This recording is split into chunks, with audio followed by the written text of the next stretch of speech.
तो hello guys, जैसे कि हम अपनी यूनिट 2 सॉफ्टवेयर रिक्वायरमेंट्स पढ़ रहे हैं, इसमें हम रिक्वायरमेंट इंजीनियरिंग में first step requirement elicitation cover कर चुके हैं। जिसने वो वीडियो नहीं देखी है, इधर आई बटन आ रहा होगा, उस पर क्लिक करके देख सकते हो। अब इस वीडियो में हम कवर करेंगे अपना सेकेंड स्टेप रिक्वायरमेंट एनालिसिस।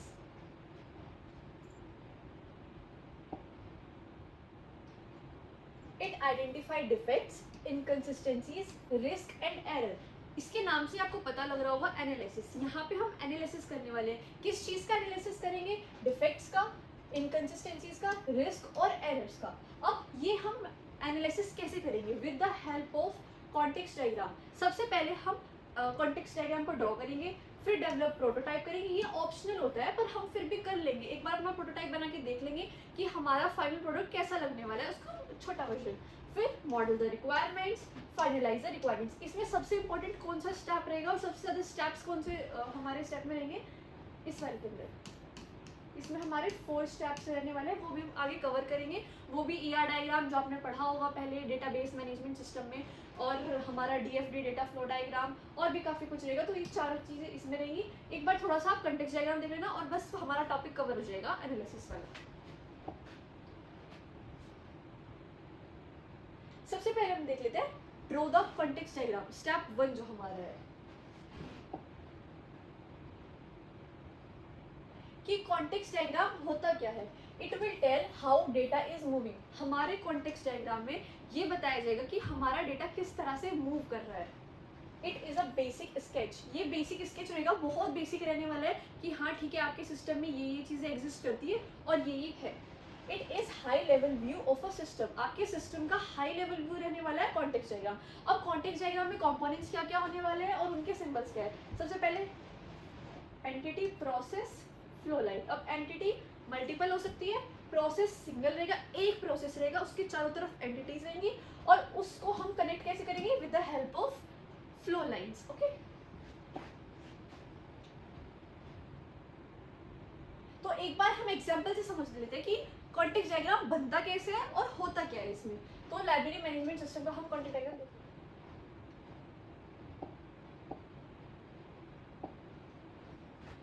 ये प्रोसेस है। अभी हमने देखा एक प्रोसेस रहेगा, एंटिटीज रहेंगी और हमारा फ्लो लाइन रहेगा। ठीक है, तो हमारे प्रोसेस में क्या आ जाएगा? Library management system.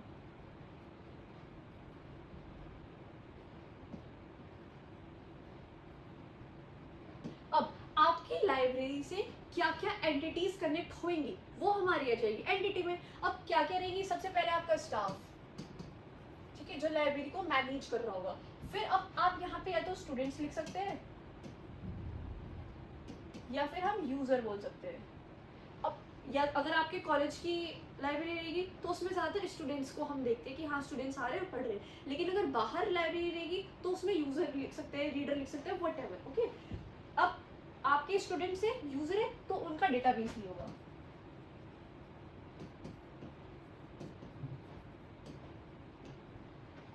डेटाबेस होगा इन यूजर्स का या फिर स्टूडेंट्स का। फिर आपके रहेंगे सर्विसेज और फिर मैनेजमेंट। कोई तो मैनेज कर रहा होगा ना उन सर्विसेज को। तो आपका स्टाफ इससे कनेक्टेड है, यूजर कनेक्टेड है, सर्विस। अब ये कैसे कनेक्टेड है? अब आपका जो स्टाफ है इधर से रिकॉर्ड इसमें से उठाएगा, डेटाबेस के पास आएगा, फिर इधर से रिकॉर्ड वापस जाएगा, स्टाफ के पास जाएगा। सेम स्टूडेंट इधर से आ रहा है, या तो बुक को वो रीड कर रहा है, इशू कर रहा है, या फिर रिटर्न कर रहा है, फिर उसके पास फाइन भी आएगा। तो ये ऐसे कनेक्ट होगी। अब सर्विस, जितनी भी सर्विसेज आपको प्रोवाइड हो रही है वहाँ पे, सर्विस क्या प्रोवाइड हो सकती है? आपकी जितनी भी फिजिकल, जैसे एसी वहाँ पे है, लाइट सिस्टम, टेबल, चेयर, ये सब आपकी सर्विसेज में आ गई। ठीक है, और कैसा आपको एनवायरनमेंट मिल रहा है लाइब्रेरी में, आपको लाइब्रेरी वाला एनवायरनमेंट मिल भी रहा है कि नहीं मिल रहा है। फिर मैनेजमेंट में क्या आएगा? इन सब चीज़ों को, स्टूडेंट्स को, यूजर के डेटाबेस को मैनेज कौन करेगा? लाइब्रेरी का मैनेजमेंट करेगा। तो ये आपका हो गया कॉन्टेक्स्ट डायग्राम। अब ये ज़्यादा बड़ी चीज़ भी नहीं है, जैसे कि हमने अभी पीछे देखा है ही कि ये एक बेसिक स्केच है। ठीक है, इसमें ज़्यादा कोई काम धाम नहीं रहेगा, बहुत बेसिक सी चीज़ रहेगी कि हाँ ठीक है ये आपकी लाइब्रेरी है और इसमें ये इसकी एंटिटीज है, सिंपल। ठीक है,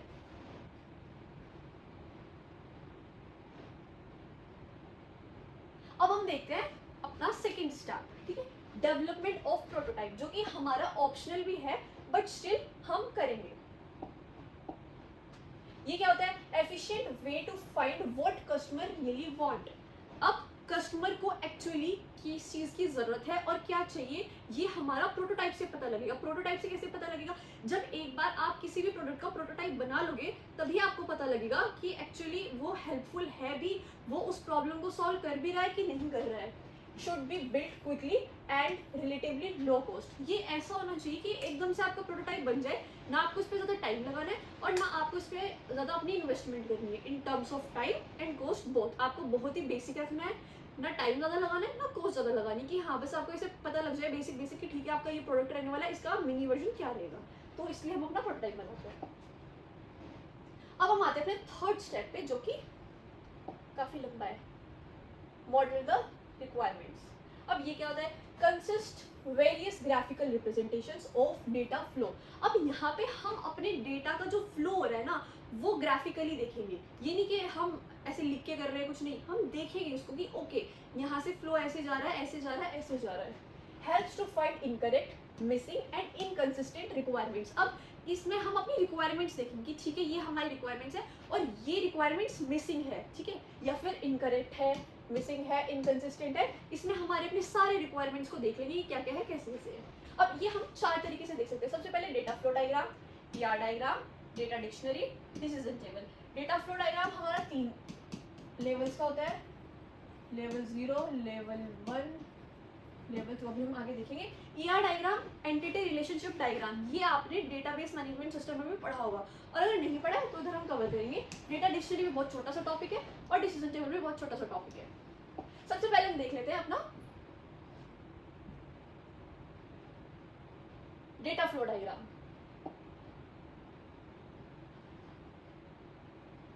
ये एक सेग्रीगेटेड फॉर्म होती है, ठीक है, और 3 लेवल की होती है, लेवल 0, लेवल 1, लेवल 2। अब इसमें क्या होता है, क्या कैसे होता है वो हम अभी समझते हैं। सबसे पहले हम इसका कंपोनेंट्स देख लेते हैं। सबसे पहले डेटा फ्लो होगा, जो कि हम ऐसे अपना दिखा रहे होंगे। प्रोसेस, अभी हमने देखा है कॉन्टेक्स्ट डायग्राम में प्रोसेस को हम एक सर्कल से सिंबल कर रहे थे।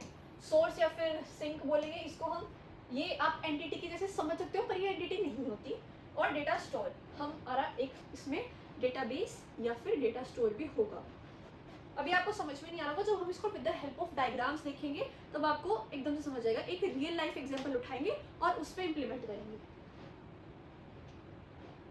एक बार ना इसके कुछ रूल्स भी होते हैं, वो भी हम देख लेते हैं। अब डेटा हमारा कहाँ से कहाँ जाएगा और कहाँ से कहाँ नहीं जाएगा, ये सब हम देख लेते हैं। एंटिटी टू प्रोसेस हमारा जा सकता है। एंटिटी क्या है? This and process is this, यहाँ से यहाँ जा सकता है। प्रोसेस टू एंटिटी हमारा डेटा जा सकता है। डेटा जा सकता है एज इन हमारा फ्लो जा सकता है, ठीक है। Process to database, this is process and this is database, इससे इस पे जा सकता है। Process to process, this is one process 1 and this is process 2, यहाँ से हमारा डेटा यहाँ भी जा सकता है, ठीक है। ये वो चीज़ें होगी जो हम कर सकते हैं। हम क्या नहीं कर सकते? एंटिटी टू एंटिटी हम नहीं जा सकते, ठीक है। एंटिटी टू डेटाबेस हम नहीं जा सकते। डेटाबेस टू एंटिटी हम नहीं जा सकते और डेटाबेस टू डेटाबेस हम नहीं जा सकते। एंटिटी और डेटाबेस के बीच में हमारा क्या रहेगा? प्रोसेस, जो कि हमेशा रहेगा। और एंटिटी के बीच में भी हमारा प्रोसेस रहेगा। डेटा स्टोर के बीच में भी हमारा प्रोसेस रहेगा। एक बार ये आप थोड़ा सा आपको याद करना पड़ेगा कि ठीक है हमारा डेटा कहाँ से कहाँ फ्लो नहीं होगा।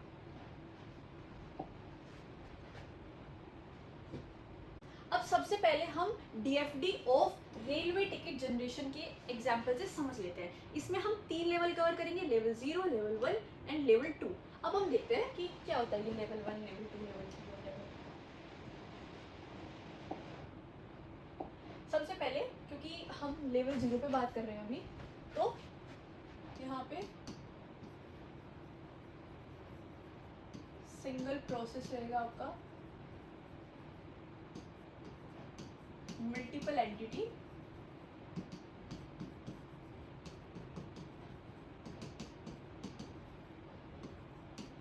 And no data store. अब आप सब समझ रहे हैं ना कि प्रोसेस बोल रही हूँ तो ऐसे गोल आना चाहिए, एंटिटी बोल रही हूँ तो ऐसे आना चाहिए, और डेटा स्टोर बोल रही हूँ तो ऐसे आना चाहिए। तो सिंगल प्रोसेस रहेगा, मल्टीपल एंटिटीज रहेंगी और नो डेटा स्टोर रहेगा। अब ये बात दिमाग में रखते हुए हम अपना डायग्राम बनाते हैं लेवल 0 का। सबसे पहले हमारा सिंगल प्रोसेस रहेगा। अब जैसे कि हमारा रेलवे टिकट जनरेशन है तो हम इसको RTG के से लिखते हैं। अब आप इसको समझो कैसे, जैसे कि इक्सिगो की एप्लीकेशन होती है, तो दिमाग में आप अपनी एप्लीकेशन रख लो। आप इसको ऑनलाइन या ऑफलाइन दोनों समझ सकते हो, लेकिन आप अभी इसको अगर ऑनलाइन रख के समझोगे तो आपको ज़्यादा अच्छे से समझ में आएगा। अब ये हमारा एक प्रोसेस हो गया, ये हमारा एंटिटी होगी कि हमारा कस्टमर एक रहेगा और लेट सपोज इधर हमारा टीटी है, ठीक है, टिकट चेक करिए, फिर आप कुछ भी बोल सकते हो जो कि आपकी टिकट्स को मैनेज कर रहा है। और फिर एक हमारा रहेगा एडमिन। एडमिन कौन रहेगा, जो कि आपकी इस एप्लीकेशन को और इन दोनों के, क्योंकि अब कस्टमर और टीटी कैसे एक दूसरे से कम्युनिकेट करेंगे, with the help of application. अब एप्लीकेशन को भी तो कोई मैनेज करने के लिए एडमिन चाहिए ना, तो वो एडमिन हो जाएगा। अब इधर से कस्टमर टिकट बुक करेगा, ठीक है। अब ये इसके पास इंफॉर्मेशन भेजेगा और ये यहाँ से क्या रिवर्ट बैक करेगा, स्टेटस। अब हमारे कस्टमर के पास जाएगा कि उस वेटिंग लिस्ट में है, कंफर्म है या फिर कैंसिल है, ठीक है। और हमारे एडमिन के पास रिकॉर्ड जाएगा भी और उसके पास से आएगा भी, ठीक है। तो ये हमारा हो गया लेवल 0, जिसमें बहुत बेसिक रहेगा, सिर्फ आपका एक प्रोसेस रहेगा, एंटिटीज काफी सारी रह सकती है लेकिन नो डेटा स्टोर, ओके। अब हम देखते हैं अपना,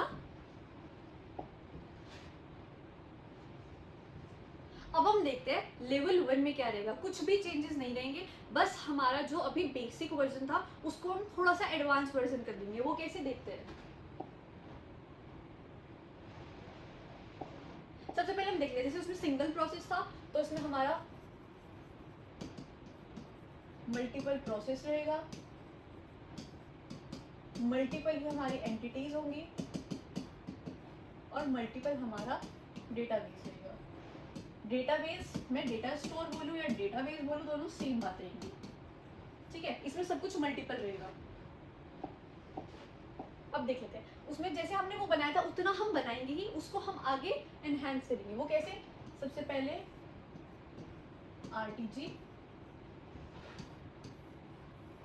कस्टमर, इधर हमारा TT, अब बीच में हमारा एक डेटाबेस रहेगा। अब आपने अगर देखा हो तो हम ट्रेन में जब अपनी टिकट बुक करते हैं तो हम वहां से अपना फूड भी ऑनलाइन बुक कर सकते हैं। तो फूड, अब वो फूड कहाँ से बन के आएगा, ऑफ कोर्स किचन से। और एक हमारा रहेगा एडमिन, ठीक है। अब कस्टमर टिकट बुक करेगा, इसके पास हमारी इन्फो जाएगी, रिवर्ट बैक में वो ट्रेन का स्टेटस बताएंगे और हमारे कस्टमर को शो होगा वेटिंग लिस्ट है, कंफर्म है या फिर कैंसिल है। अब ये क्या है, ये हमारा रहेगा ट्रेन डेटाबेस। यहाँ से हमारा access record, give record, same record हमारा हमारे फूड से कनेक्ट रहेगा। ये भी सेम वही रहेगा कि given record, access record. Food हमारा एडमिन से कनेक्ट रहेगा, डेटाबेस से कनेक्ट रहेगा, ये से कनेक्ट रहेगा। अब हमारा कस्टमर ऑर्डर प्लेस करेगा, किचन के पास ऑर्डर जाएगा, किचन फूड स्टेटस बताएगा और हमारा जो कस्टमर के पास वापस जाएगा कि फूड का स्टेटस क्या है। फूड का स्टेटस इज इन कि ऑन द वे, मेकिंग और डिलीवर्ड।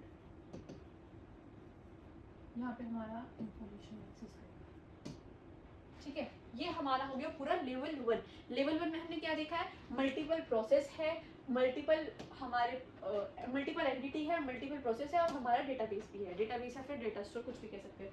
अब हम देखते हैं अपना लेवल 2। लेवल 2 में क्या रहेगा, ये और लेवल 1 का और लेवल 0 का एनहांस्ड वर्जन होगा। इसमें क्या होगा वो देख लेते हैं। सबसे पहले वही मल्टीपल प्रोसेस, मल्टीपल एंटिटी और मल्टीपल डेटा स्टोर। अब इसमें डिफरेंट क्या रहेगा, इसमें हमारे जो प्रोसेस है वो डिवाइडेड इनटू सब प्रोसेस।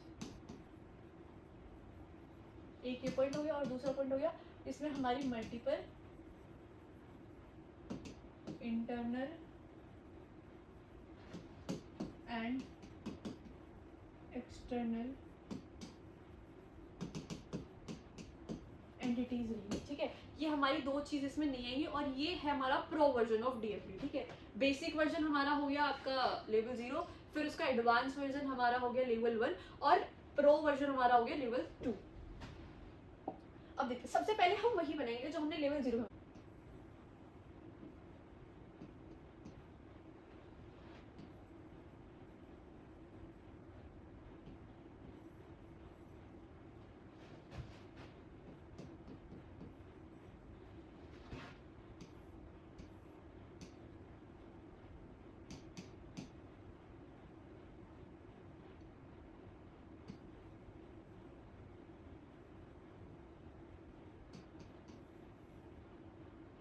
ना गोल ही रहेगा, बस में स्पेस कम होने की वजह से ऐसे बना रही, नहीं तो आपको it's not Oval, it's circle, okay.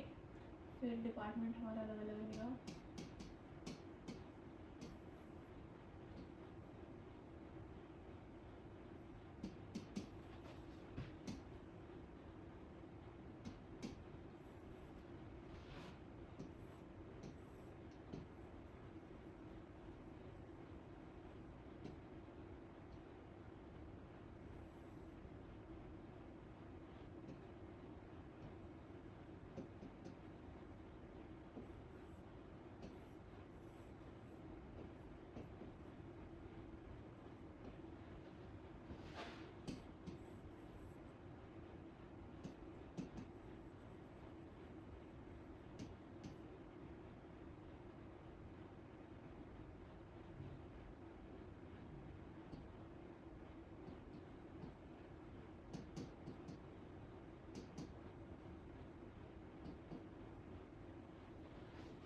ये हमारा पूरा रहेगा।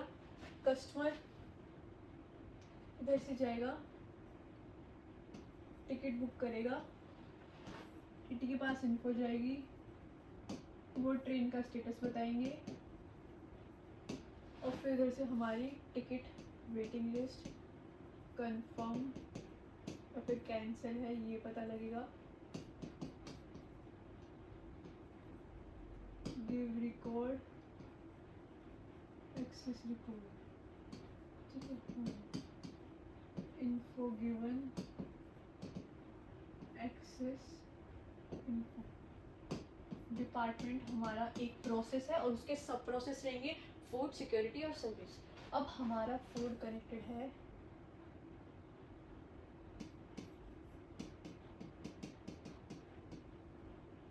कस्टमर से,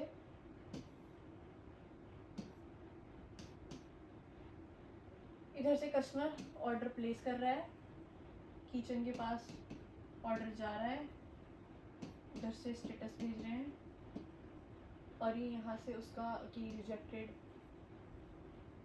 या एक्सेप्टेड बता रहे हैं, ठीक है। अब इधर से हम कस्टमर इसी को भी बना सकते हैं, पर हम यहाँ पे अपना एक और अलग से कस्टमर बना रहे हैं जो कि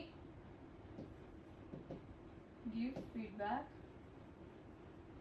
ठीक है, गिव रिव्यू के पास जाएगा और review work on it, okay.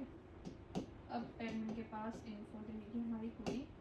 अब डेटाबेस से आपका ये एक्सेस करेंगे और गिव करेंगे किसको, इन्फो को, ठीक है। अब ये आपका डेटाबेस कनेक्टेड रहेगा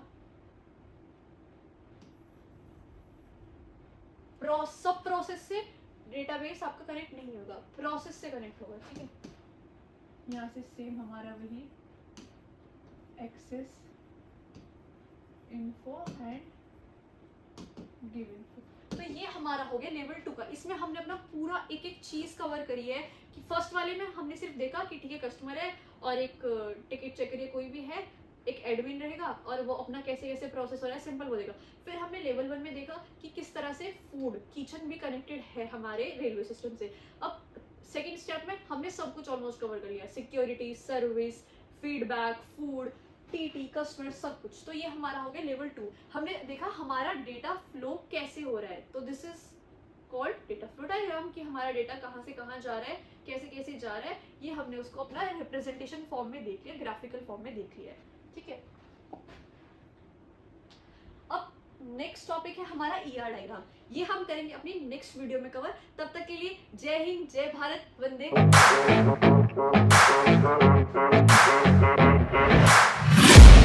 I'm taking shots at the enemy. I'm gonna make it to the top, leave a legacy. If I got something to say, you better let me speak. Turn it up a new degree, bitch, you ain't seen anything. I pop off with the new rock.